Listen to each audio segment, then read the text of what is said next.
तो डियर हम लोग रेलवे इंजीनियरिंग में अब सुपर एलिवेशन डिस्कस करेंगे।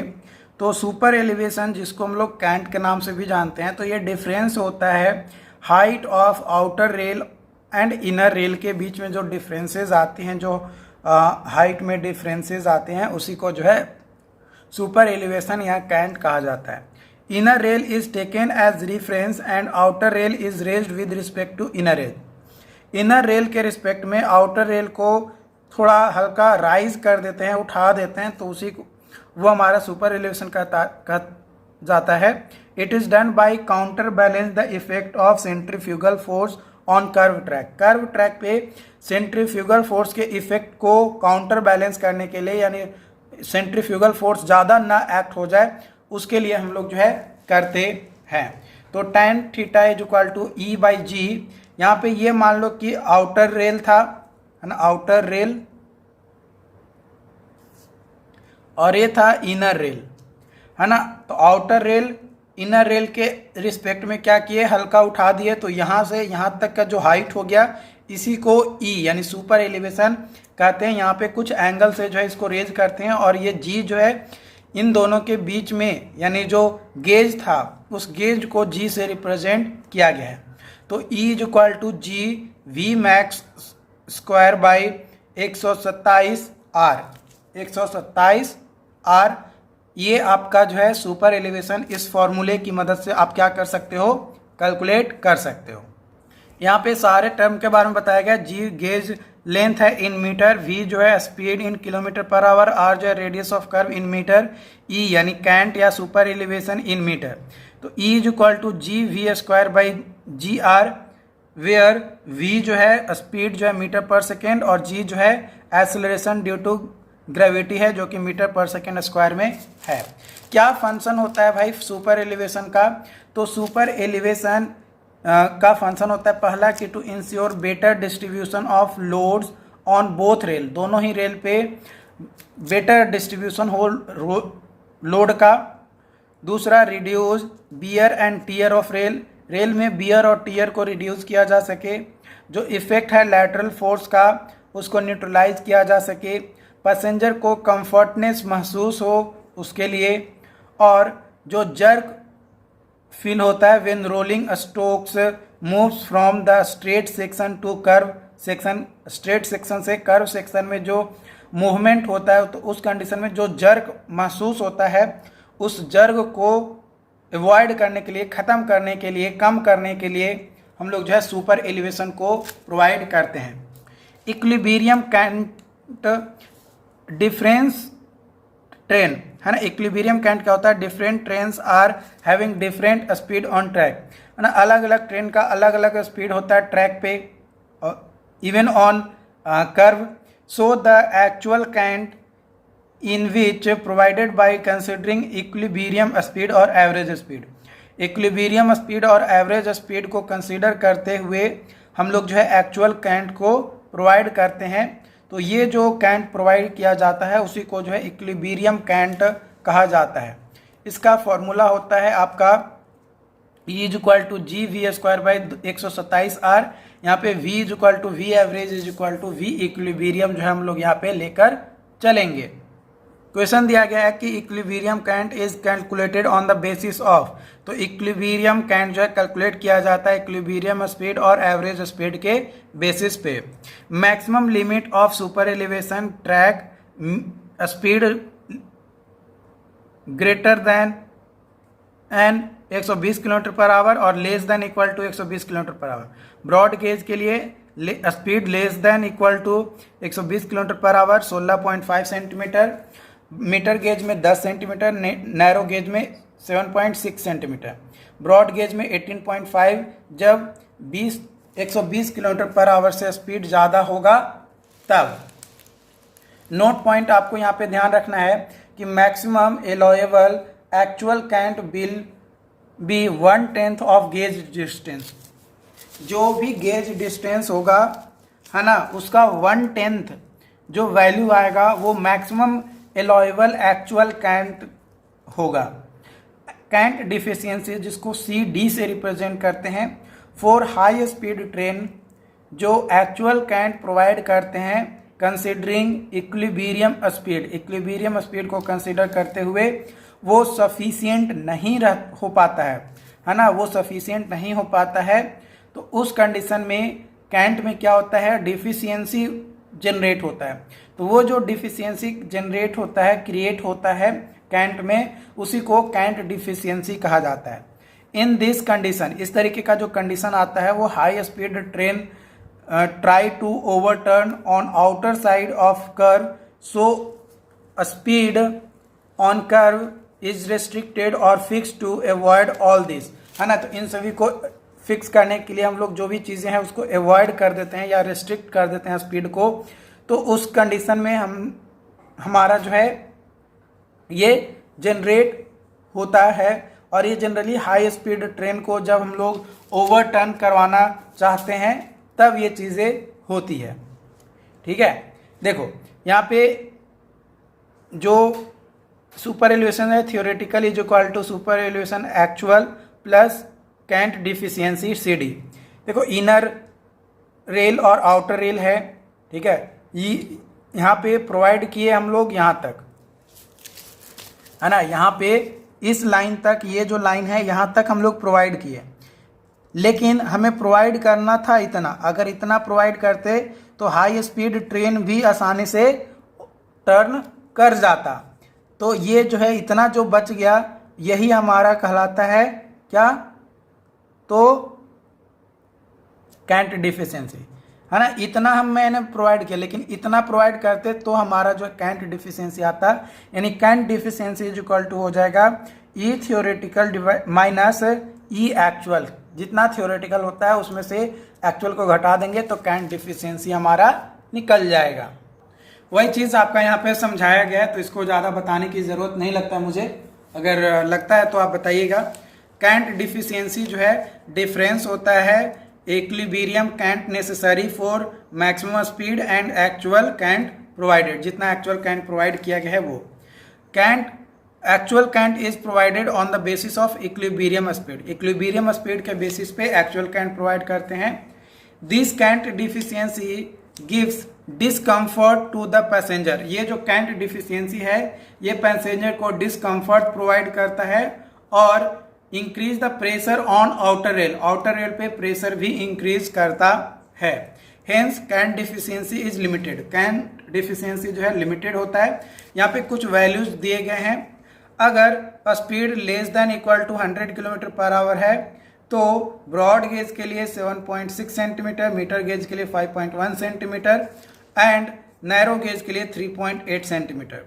वही अगर speed greater then 100 kilometre per hour है तो ब्रॉड गेज में 10 सेंटीमीटर, बाकी में कोई भी वैल्यू फिक्स नहीं है क्योंकि उसमें ज़्यादा स्पीड हमारा होता ही नहीं है। Okay, high speed, high deficiency अगर है तो high will be discomfort the passenger, यानी जितना ज़्यादा कैंट डिफिशियंसी होगा उतना ही ज़्यादा डिस्कम्फर्टनेस जो है आपका होगा। And more lateral pressure on outer rail, और आउटर रेल पे भी जो है लैटरल प्रेशर जो है ज़्यादा लगेगा। इसलिए हम लोग कोशिश करते हैं कि मिनिमम ऑफ द मिनिमम हमारा कैंट डिफिशियंसी हो और एवरेज स्पीड को भी जो है वो फॉलो करे। यहाँ पे क्वेश्चन दिया गया है कि an 2 degree curve, 2 degree curve है for a broad gauge track an actual cant is provided for a speed of 80 kilometre per hour, है ना। 80 किलोमीटर पर आवर के लिए कैंट प्रोवाइड कर रहे हैं। What is cant deficiency, cant deficiency क्या होगा for a train with speed 120 kilometre per hour. अगर 120 किलोमीटर पर आवर स्पीड हो जाए तो if it exceed the permissible limit find the safe speed. अगर परमिसिबल लिमिट से ज़्यादा हो जाता है तो सेफ स्पीड जो है कैलकुलेट भी करना है। तो डिग्री ऑफ कर्व निकालेंगे तो डिग्री ऑफ कर्व एक 1720/r करेंगे तो कितना आ जाएगा, 8 r यहाँ पे आ जाएगा। डिग्री ऑफ कर्व दिया गया है, r निकालना है तो 1720/2 यानी 860 मीटर। तो एक v इक्विलिब्रियम यानी इक्विलिब्रियम स्पीड आएगा 80 किलोमीटर पर आवर जो कि हमें दिया गया है। तो E actual is equal to G V square by 127 R, तो 1.676 इंटू 80 का स्क्वायर बटा 127 गुने 860, तो आ जाएगा 0.0982 मीटर। तो ई एक्चुअल आ जाएगा 9.82 सेंटीमीटर, है ना, 9.82 सेंटीमीटर। ई थियोरेटिकल कितना आएगा? ई थियोरेटिकल आपका आएगा G V max square by 127 R, तो 1.676 इंटू 120 का स्क्वायर बाई 127 गुने 860 आएगा 22.095 सेंटीमीटर। तो सी डी आ जाएगा, यानी कैंट डिफिशियंसी आ जाएगा E theoretical minus E actual, तो 22.095 माइनस 9.82, तो आ जाएगा 12.27 सेंटीमीटर, जो कि ग्रेटर देन हमारा 10 सेंटीमीटर है। लेकिन हम लोग कैंट डिफिशियंसी जो है अगर greater than 100 kilometre per hour है तो हम लोग जो है कितना लेकर चलते हैं? 10 ही लेकर चलते हैं। तो अगर कैंट डिफिशियंसी हमें 10 लेकर चलना है तो मैक्सिमम थ्योरेटिकल स्पीड जो है वी मैक्स जो कि दिया गया है हमारा, है ना, तो उसके अनुसार हम लोग यहाँ पे क्या करेंगे? E theoretical is equal to cant deficiency plus E actual is equal to 10 plus 9.82, तो ई थियोरेटिकल आ जाएगा 19.82 सेंटीमीटर। तो अगर ई थियोरेटिकल अगर 19.82 सेंटीमीटर है तो वी मैक्स कितना इस रिस्पेक्ट में कितना आ जाएगा? तो इस रिस्पेक्ट में वी मैक्स आ जाएगा G V square by 127 R, तो 19.82 गुने 10⁻² is equal to 1.67 into V max का स्क्वायर बाई 127 गुने 860। तो वी मैक्स यहाँ पे कैलकुलेट करेंगे तो वी मैक्स आपका आ जाएगा 113.64 किलोमीटर पर आवर। ये आपका जो है आंसर आ जाएगा, है ना। 120 हम लोग मैक्सिमम नहीं लेकर चल सकते हैं, 113 ही मैक्सिमम लेकर चलना पड़ेगा अगर हमें बेटर कंफर्ट प्रोवाइड कराना है पैसेंजर को। तब अगर डिस्कम्फर्ट ही फील करवाना है तो भाई आपको जितना स्पीड से मन करे उतना स्पीड से लेकर जाओ, तुमको ट्रेन को उलटवा देना है उलटवा दो, जो करना है तुमको वो कर सकते हो, है ना। लेकिन जो यहाँ पे एज पर रूल्स बताया गया वो आपको तो करना ही पड़ेगा।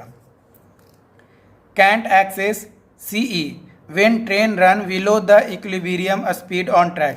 ट्रैक पे जब जितना स्पीड होना चाहिए उस मैंने एवरेज स्पीड जितना मानकर चले हैं उससे भी कम स्पीड पे सारी ट्रेनें चल रही है, then that condition cant required will be less, है ना। तो उस कंडीशन में जितना कैंट प्रोवाइड किए हैं उतना प्रोवाइड करने की ज़रूरत नहीं था, कम भी प्रोवाइड करते तो हो जाता।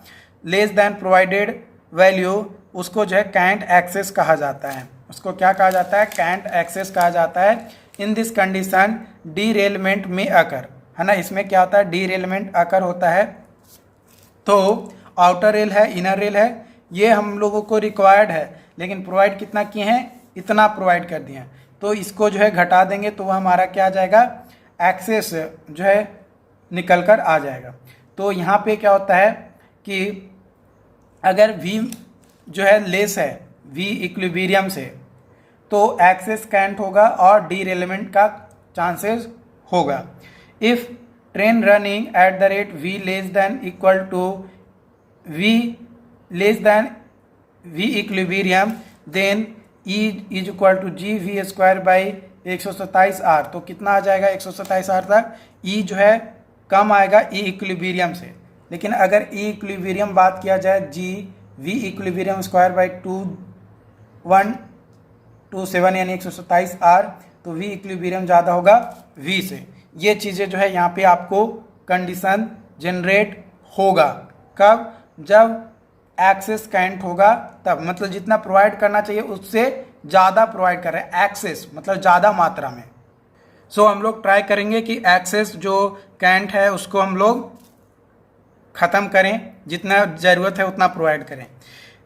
नेक्स्ट है negative super elevation. If outer rail of track is provided lower with respect to inner edge, inner edge के रिस्पेक्ट में आउटर रेल को नीचे कर दें तो वो कहलाता है निगेटिव सुपर एलिवेशन या negative cant. It is generally provided on curve, ये जनरली जो है कर्व पे प्रोवाइड करते हैं, where branch line is taking off from the main line in opposite direction, है ना। ब्रांच लाइन मान लो कि इधर जा रहा है लेकिन मेन लाइन आपका इधर जा रहा है, तो उस कंडीशन में एक दूसरे के अपोजिट जा रहा है, तो उस कंडीशन में जो हमारा आउटर एज है उसको नीचे रखेंगे और इनर एज को ऊपर कर देते हैं, तो वो हमारा निगेटिव सुपर एलिवेशन होता है। वैल्यू सेम आपके आएंगे, वैल्यू में कोई चेंजेस नहीं आएगा, है ना। यहाँ पे आपका ये एक्स एक्स क्रॉस सेक्शन है आपका मेन लाइन का, है ना, मेन लाइन का ये है, तो ये आपका इनर एज हो गया और ये आउटर एज हो गया, है ना। लेकिन वही अगर हम लोग ब्रांच लाइन में बात किया जाए तो ये इनर एज है और ये आउटर एज आपका हो जाएगा, ठीक है। तो जितना माइनस होगा यहाँ पे, जितना यहाँ पे एक्चुअल आएगा ना, मेन लाइन में जितना एक्चुअल आएगा उतना ही ब्रांच लाइन में भी एक्चुअल आएगा, लेकिन निगेटिव डायरेक्शन रहेगा, डायरेक्शन जो है थोड़ा उल्टा रहेगा, बस और कुछ नहीं है। तो यहाँ पे एक क्वेश्चंस की मदद से समझते हैं। क्वेश्चन बोला जा रहा है, if branch curve of 8 degree diverge from main curve या मेन लाइन से जो है आपका डाइवर्ज हो रहा है ब्रांच लाइन में 8 डिग्री पे of 5 degree in opposite direction, है ना, 5 degree in opposite direction in a layout of broad gauge track, broad gauge track है, compute the super elevation and speed on branch line, branch line पे speed और super elevation को calculate करना है। If maximum speed permitted on main track is 45 kilometre per hour, main line पे यानी main track पे आपका कितना स्पीड परमिट किया गया है, 45 किलोमीटर पर आवर। तो रेडियस ऑफ मेन लाइन कितना हो जाएगा, एक 1720 डिवाइडेड बाई डिग्री यानी 1720 by 5 is equal to 344 metre. Radius of branch line कितना आएगा, तो R branch is equal to 1720 divided by 8 यानी 215 मीटर। तो फॉर मेन ब्रांच या मेन लाइन के लिए ई थ्योरेटिकल कितना आएगा, ई थ्योरेटिकल आएगा G V square by 127 R यानी 1.676 गुने 45 का स्क्वायर बटा 127 गुने 344, तो ई थ्योरेटिकल आएगा 7.77 सेंटीमीटर। यहाँ पे ब्रांच लाइन कर दो, मेन ब्रांच नहीं है, मेन लाइन है यहाँ पे, है ना, मेन लाइन। तो maximum current deficiency on broad gauge for maximum speed जो है less than 100 kilometre per hour के लिए कितना प्रोवाइड करते हैं, मैक्सिमम करंट डिफिशियंसी, तो 7.6 सेंटीमीटर। तो E actual is equal to E theoretical minus E deficiency, तो 7.77 माइनस 7.6, तो ई एक्चुअल आएगा 0.17 सेंटीमीटर, 17 सेंटीमीटर। तो for branch line negative super elevation on branch line कितना हो जाएगा, 0.17 सेंटीमीटर, है ना। तो जो कैंट डिफिशियंसी मैक्सिमम होगा 7.6 सेंटीमीटर होगा। तो E theoretical is equal to E C D minus E actual, तो 7.6 माइनस 0.17 यानी 7.43 सेंटीमीटर जो है ई थ्योरेटिकल आपका आएगा। किस में आएगा, तो ब्रांच लाइन में। तो E theoretical is equal to G V M max square by 127 गुने आर, तो ई थ्योरेटिकल है 7.43 इंटू 10⁻², क्योंकि सेंटीमीटर में था तो मीटर में कन्वर्ट किए, इज इक्वल टू 1.676 गुने वी मैक्स स्क्वायर बाई 127 गुने 215। तो वी मैक्स यहाँ पे कैलकुलेट करेंगे तो 34.8 किलोमीटर पर आवर, यानी ब्रांच लाइन पे जो मैक्सिमम स्पीड हम लोग रखेंगे वो रखेंगे 34.8 किलोमीटर पर आवर, इतना मैक्सिमम स्पीड रखेंगे ताकि सेफली हमारा टर्न कर सके कर्व पे भी और आसानी से चले, पैसेंजर को डिस्कम्फर्ट महसूस ना हो। आई होप कि सुपर एलिवेशन आपको अच्छे से समझ में आ गया हो। अगर कोई डाउट्स रहता है, कोई कन्फ्यूजन रहता है तो आप हमें ज़रूर बताएं।